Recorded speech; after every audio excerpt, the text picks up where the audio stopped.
Assalamualaikum warahmatullahi wabarakatuh. Bismillahirrahmanirrahim.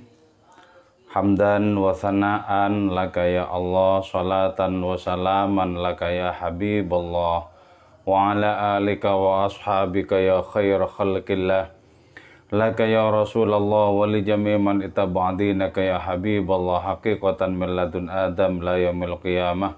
Wa nakhusu khususan minhum ila hadratus Syekh Muhyiddin Ibn Arabi qaddasallahu sirrahu radhiyallahu lana wa lahumul Fatihah.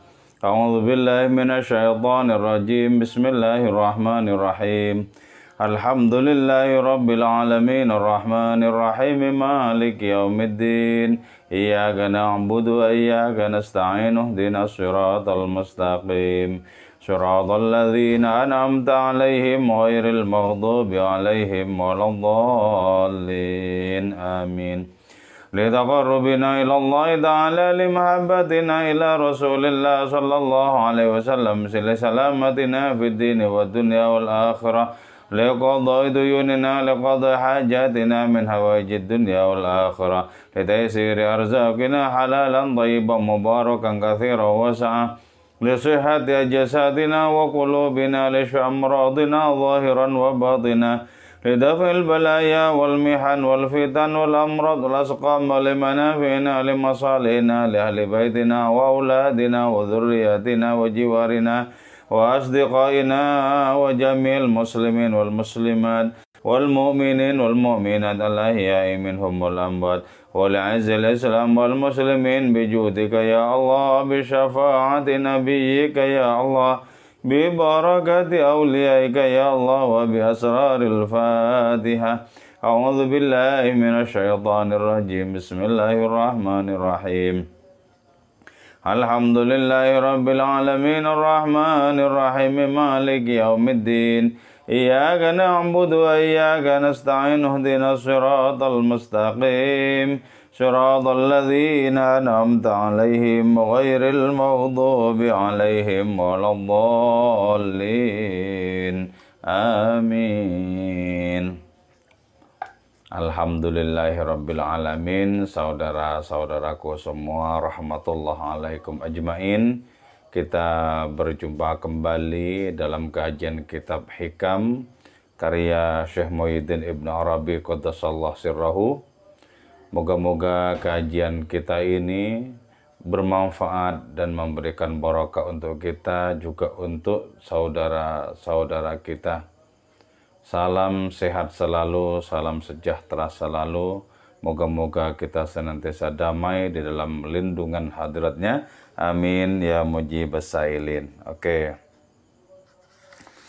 Kemarin pada makalah sebelum ini diungkapkan bahwa tidaklah orang mengenal al-ismul a'zam, nama Allah Ta'ala teragung, nama Allah Ta'ala terampuh, kecuali orang yang telah menginjakkan kakinya, kaki rohaninya di wilayah kewalian atau di wilayah kekasih Allah Subhanahu wa Ta'ala. Nah, kita dengan demikian perlu memahami tentang adanya tingkatan atau tahapan perjalanan rohani. Tahapan perjalanan rohani. Tentu saja tahapan yang pertama yang memungkinkan kita untuk berkenalan dengan Al-Ismul A'zam, dengan nama Allah Ta'ala teragung, terampuh, yang kalau kita berdoa dengan nama itu, maka doa kita pasti dikabul oleh hadiratnya. Tentu saja yang disebut mengenal dalam perkara ini bukan kita mengetahui lewat keterangan tentang apa sebenarnya Al-Ismul A'zam itu, tapi kita mengalami, dianugerahi pengalaman rohani oleh Allah Ta'ala lewat salah satu namanya. Dan lewat salah satu nama itu kita bisa berakrab ria dengan hadiratnya, dengan Allah Subhanahu wa Ta'ala. Oke, ada 4 tahapan perjalanan untuk sampai kepada kesempurnaan rohani itu, atau sampai kepada puncak rohani itu. Yang pertama adalah raf'u hujubil kasrah an wajhil wahdah. Jadi perjalanan yang pertama yang memungkinkan kita bisa menginjakkan kaki rohani di wilayah kewalian itu, yang pertama adalah adanya kesanggupan, adanya karunia dari Allah Ta'ala untuk kita untuk menyingkap hijab keanekaragaman, sehingga kita bisa menyaksikan kemahaesaan Allah Subhanahu wa Ta'ala. Dunia ini betul-betul berisi dengan keanekaragaman makhluk. Nah, bagaimana dunia yang penuh dengan keanekaragaman ini bisa kita terobos?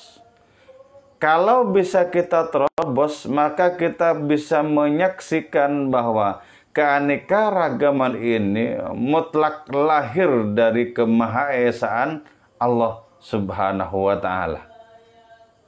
Al-wahdatu yuwallidul kathrah.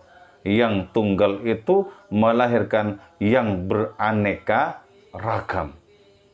Nah, yang aneka ragam ini bisa menjadi transparan, bisa menjadi seperti kaca yang sangat bening, di mana kita bisa menyaksikan apa yang ada di balik kaca, di mana kita bisa menyaksikan Tuhan yang berada di balik keanekaragaman itu.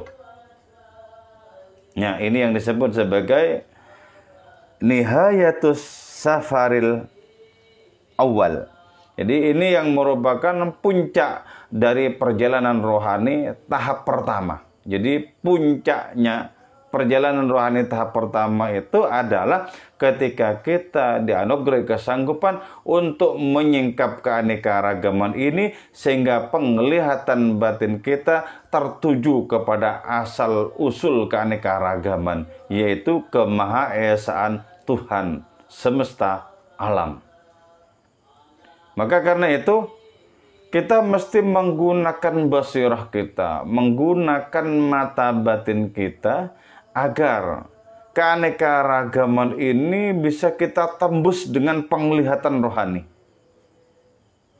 Jadi ketika itu, betapapun pekatnya keanekaragaman itu, maka penglihatan kita sanggup menembusnya, sehingga apa yang disebut sebagai keanekaragaman itu menjadi sangat transparan di penglihatan rohani kita, di penglihatan batin kita. Di saat itulah penglihatan kita tertuju kepada yang berada di balik keanekaragaman. Itulah wujud Tuhan semesta alam. Nah, itu yang oleh Sayyidina Ali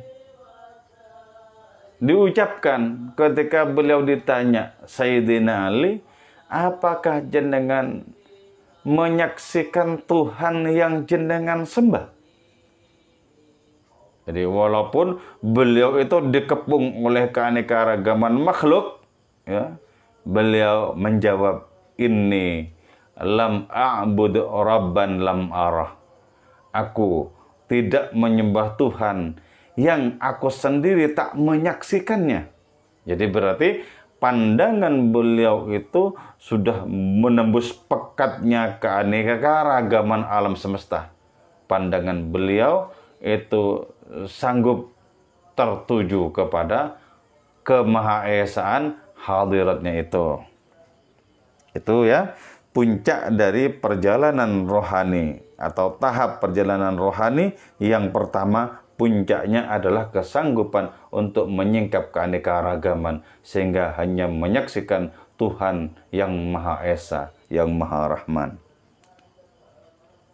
Terus ketika seperti itu ya, maka Allah Subhanahu wa Ta'ala itu menjadi lebih tampak dibandingkan keanekaragaman makhluknya. Tuhan menjadi lebih tampak ketimbang keanekaragaman makhluknya. Bahkan ya, di saat itu orang itu terhijab oleh Allah Subhanahu wa Ta'ala sehingga tidak menyaksikan keanekaragaman.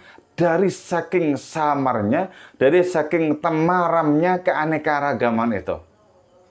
Jadi kalau lazimnya manusia itu terhijab oleh makhluk sampai tidak menyaksikan Sang Pencipta. Nah, ini kebalikannya. Terhijab oleh Sang Pencipta sehingga tidak menyaksikan makhluk. Nah, pada tahap perjalanan rohani yang kedua, itu kebalikannya. Yaitu apa? Raf'u hijabil wahda an wujudil kathrah. Yaitu kesanggupan menyingkap kemahaesaan Allah Subhanahu wa Ta'ala sehingga orang itu bisa menyaksikan makhluk secara imbang. Jadi imbang antara menyaksikan Allah dan menyaksikan makhluk sekaligus. Jadi adanya penglihatan yang imbang antara menyaksikan Allah dan menyaksikan makhluk itu lebih sempurna dibandingkan orang terhijab oleh Allah sehingga tidak menyaksikan makhluk. Jadi banyak orang-orang yang dimabuk rindu kepada Allah, dimabuk cinta kepada hadiratnya, sampai mereka itu hanya menyaksikan Allah dan tak menyaksikan makhluk.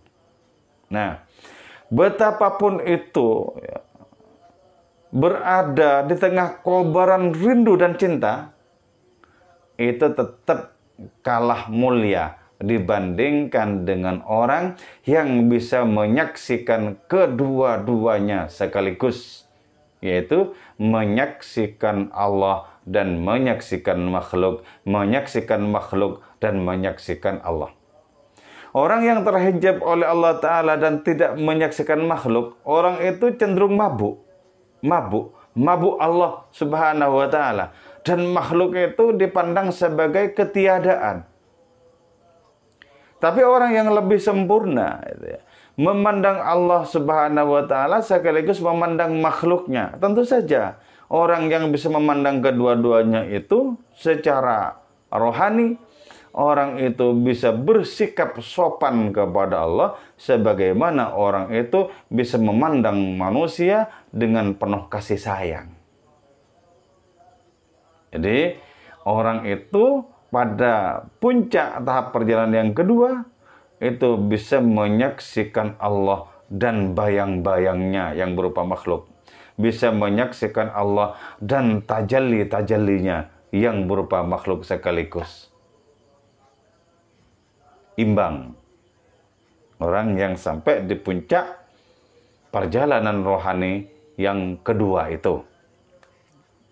Imbang. Terus, tahap ketiga dari perjalanan rohani itu ya, adalah zawalut taqayyud biddain. Lenyapnya ketergantungan seseorang kepada dua hal yang berlawanan. Contoh misalnya ya, kita memandang api dan air itu berlawanan. Api dan air itu berlawanan. Nah, ketika orang itu mencapai puncak dari tahap perjalanan rohani yang ketiga, maka orang itu memandang air dan api itu tidak berlawanan. Tidak berlawanan. Kenapa tidak berlawanan? Karena berasal usul dari yang tunggal. Jadi ya, Allah Ta'ala yang Maha Tunggal, yang Maha Esa itu melahirkan adanya dua hal yang berlawanan. Di antaranya adalah api dan air. Jadi Allah kemudian menciptakan hukum, menciptakan ketentuan bahwa ketika dipertemukan langsung antara api dengan air, maka api itu kalah. api itu kalah. Tapi ketika dipertemukan tidak langsung antara api dengan air, maka air itu yang kalah. Jadi dipertemukan langsung itu gimana? Ada kobaran api, lantas disiram dengan air. Air itu lazimnya lantas padam. Terus yang dipertemukan tidak langsung seperti apa? Yaitu seperti air di dalam panci, kemudian dikobarkan api dari bawah.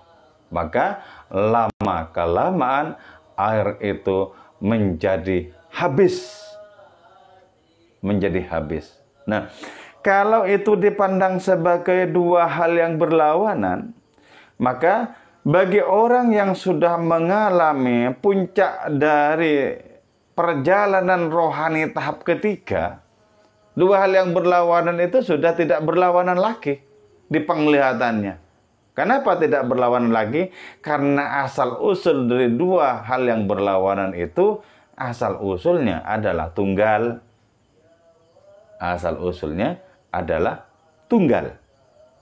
Jadi begitu ya.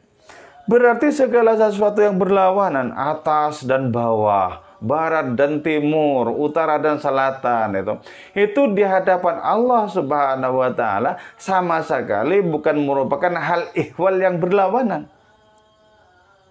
Bagaimana mungkin berlawanan? Asal usulnya tunggal, yaitu Allah Ta'ala itu sendiri. Nah, ketika kita mengalami bahwa dua hal yang berlawanan itu sudah lenyap dari persepsi diri kita, kita betul-betul memiliki ilmu dzauq bahwa keduanya itu tidak berlawanan, karena kita menyaksikan asal usul dari dua hal itu adalah tunggalnya Allah Subhanahu wa Ta'ala. Di saat itu kita berarti mencapai puncak dari perjalanan rohani tahap yang ketiga. Jadi di saat itu kita bisa menyaksikan, bisa merasakan bahwa surga dan neraka pun bukan merupakan dua hal yang berlawanan. Sebagaimana zahir dan batin bukan merupakan dua hal yang berlawanan. Nah, itu ya, itu bisa dicapai oleh ilmu dzauq. Itu bisa dicapai oleh pengalaman batini manusia. Pengalaman. Jadi kalau begitu ya, ketika misalnya api dipertemukan dengan air secara langsung, kemudian apinya itu kalah, itu sesungguhnya di balik kalahnya api itu ada Allah yang menundukkan api dengan adanya air. Kalau Allah Ta'ala berkehendak bahwa api itu tidak padam-padam, ya tidak akan pernah padam. Tidak akan pernah padam. Karena di hadapan Allah Subhanahu wa Ta'ala, hakikatnya hal ihwal yang berlawanan itu tidak ada. Tidak ada. Sama ya, tidak ada pagi, tidak ada siang, tidak ada malam di hadapan kemutlakan hadiratnya. Adanya pagi, siang, dan malam itu menunjuk kepada keterbatasan umat manusia, keterbatasan makhluk-makhluknya. Kalau di hadapan hadiratnya itu tidak ada. Tidak ada, karena kemutlakannya melingkupi segala sesuatu. Melingkupi segala sesuatu. Nah, ini menarik ini ya. Menarik. Kajian tentang adanya 4 tahap perjalanan rohani itu menarik. Mula-mula ya, kita hanya menyaksikan alam semesta karena yang kita pakai adalah mata kepala. Lantas kita secara rohani mencari asal usul dari seluruh alam semesta, dari segala tajalli ini. Kita kemudian menemukan bahwa asal usulnya adalah Allah Subhanahu wa Ta'ala. Maka yang semula keanekaragaman ini menjadi hijab, hijab itu sudah robek sekarang. Hijab itu sudah tercerai-berai sekarang. Kita menyaksikan kemahaesaan Allah Ta'ala asal usul dari apa yang dianggap sebagai hijab itu. Walaupun sebenarnya apa yang disebut hijab itu hakikatnya tak pernah ada. Tak pernah ada. Lantas misalnya kita mencapai puncak dari perjalanan rohani tahap kedua. Kita terhijab oleh Allah Subhanahu wa Ta'ala. Terhijab oleh Allah. Sehingga kita tidak menyaksikan makhluk. Nah, di puncak perjalanan tahap kedua ini, ya, kita kemudian bisa menyingkapkan Allah Subhanahu wa Ta'ala, sehingga kita bisa menyaksikan Allah dan makhluk sekaligus, menyaksikan makhluk dan Allah Ta'ala sekaligus. Terus, di tahap yang ketiga, kita bisa menyingkirkan adanya dua hal yang bertentangan di antara kalangan makhluk, karena kita menyaksikan dua hal yang bertentangan itu asalnya adalah tunggal. Asalnya adalah tunggal. Itu tahap yang ketiga. Nah, tahap yang keempat, ya, puncak dari perjalanan rohani yang paling sempurna. Apa tahap yang keempat itu? Yaitu indar ruju'anil haqqi ilal khalqi fi maqamil istiqamah. Itu ketika kita sudah kembali, ketika kita bertolak dari Allah Ta'ala menuju makhluk, di makam keistiqomahan kita menyebarkan nilai-nilai keilahian itu. Ini seperti apa? Seperti Kanjeng Rasul yang pulang dari Mi'raj. Jadi setelah berhadap-hadapan dengan kemahaindahan Allah Subhanahu wa Ta'ala, hatta nazara ila jamalihi bila sitrin wala hijab, beliau kemudian pulang bertolak menuju makhluk untuk mengurusi berbagai macam keperluan dan kekurangan makhluk-makhluk itu, utamanya kita sebagai umatnya.